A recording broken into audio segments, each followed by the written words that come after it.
Welcome back. പുതിയൊരു വീഡിയോയിലേക്ക് സ്വാഗതം. ഇന്നത്തെ വീഡിയോയിൽ മലയാള സിനിമ നേടിയെടുത്തൊരു അടിപൊളി റെക്കോർഡ്, അതായത് ഇതുവരെ മലയാള സിനിമയിൽ സംഭവിച്ചിട്ടില്ല, ഇപ്പോൾ പുതിയതായിട്ട് ഈ ഒരു കൊല്ലം സംഭവിച്ച ഒരു അടിപൊളി റെക്കോർഡിനെ കുറിച്ചാണ് നമ്മൾ സംസാരിക്കാൻ പോകുന്നത്. റെക്കോർഡ് എന്ന് പറയുമ്പോൾ തന്നെ ഇപ്പോൾ നമുക്കറിയാം, ഇൻഡസ്ട്രി ഹിറ്റ് അടിച്ച് നിൽക്കുന്ന മഞ്ഞുമൽ ബോയ്സ് തന്നെയാണ് ആ ഒരു റെക്കോർഡ് സൃഷ്ടിച്ചിരിക്കുന്നത്. ഒരുപാട് റെക്കോർഡ് ഇതിനോടകം തന്നെ മഞ്ഞുമൽ ബോയ്സ് കരസ്ഥമാക്കി കഴിഞ്ഞു. മലയാളത്തിൽ തന്നെ ഓൾ ടൈം ടോപ്പ് ഗ്രോസും കളക്ഷനും എല്ലാം മഞ്ഞുമൽ ബോയ്സ് തന്നെയാണ്. തമിഴ്നാട്ടിൽ ഏറ്റവും കൂടുതൽ കളക്ഷൻ ഇട്ടിരിക്കുന്നത് മഞ്ഞുമൽ ബോയ്സാണ് മലയാളം സിനിമയ്ക്ക്. ഇപ്പോൾ പുതിയൊരു റെക്കോർഡുമായിട്ട് മഞ്ഞുമൽ ബോയ്സ് വന്നിരിക്കുകയാണ്. അതായത് സൗത്തിലെ 4 സ്റ്റേറ്റിൽ നിന്നും 10 കോടിക്ക് മേലെ കളക്ഷൻ നേടുന്ന ഏക മലയാള സിനിമയായി മാറിയിരിക്കുകയാണ് മഞ്ഞുമൽ ബോയ്സ്. തീർച്ചയായും ഇതൊരു റെക്കോർഡ് തന്നെയാണ്. കാരണം മറ്റേത് സിനിമകളും ഇതിനോടകം തന്നെ മമ്മൂക്ക, മോഹൻലാൽ വന്നുള്ള ജയിൻറ്റ് ആക്ടേഴ്സ് ഇവിടെ ഉണ്ടായിട്ടും മഞ്ഞുമല്ലിലെ കുറച്ച് പിള്ളേർ പോയിട്ടാണ് ഈ ഒരു റെക്കോർഡ് തൂക്കിയിട്ട് വന്നിരിക്കുന്നത്. ഏതായാലും മലയാളം സിനിമ വളർന്നുകൊണ്ടിരിക്കുകയാണ് എന്നുള്ളതിനുള്ളത് ഏറ്റവും വലിയ ഉദാഹരണമാണ് ഇത്.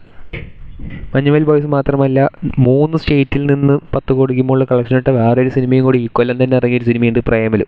ആന്ധ്രയിൽ നിന്നും തമിഴ്നാട്ടിൽ നിന്നും കേരളത്തിൽ നിന്നും 10 കോടിക്ക് മുകളിൽ കളക്ഷൻ നേടിയ ചിത്രമാണ് പ്രേമലു. മഞ്ഞുമൽ ബോയ്സിൻ്റെ ആഗോളതലത്തിലെ ഓവറോൾ കളക്ഷൻ 230 കോടിയുടെയും മുകളിലാണെന്ന് പറയപ്പെടുന്നുണ്ട്. അതേപോലെ പ്രേമലുടെ ഫൈനൽ കളക്ഷൻ 135.5 കോടിയാണ്. ഏതായാലും ഇപ്പോൾ എല്ലാ സ്റ്റേറ്റിലും മലയാളം സിനിമയുടെ ഗേറ്റ് ഓപ്പണായി വരുന്നുകൊണ്ടിരിക്കുകയാണ്. ഇനി നല്ല നല്ല സിനിമകൾ വരാനിരിക്കുന്നുണ്ട്.